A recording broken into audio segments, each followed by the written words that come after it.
Recife. Recife é um município e capital do estado de Pernambuco, no Brasil.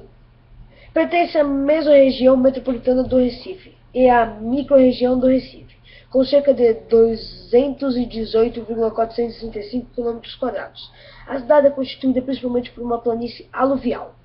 Segundo a estimativa do Instituto Brasileiro de Geografia e Estatística, em 2013, o município possui uma população de 1.599.503 habitantes e é a quarta cidade sede da região metropolitana do Recife e a mais populosa área metropolitana do Norte-Nordeste.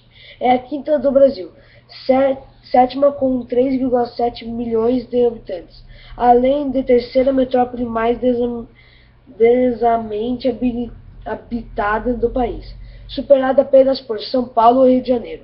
É a quarta maior rede urbana do Brasil em população, com área de influência que abrange outras capitais, como João Pessoa, Maceió e Natal.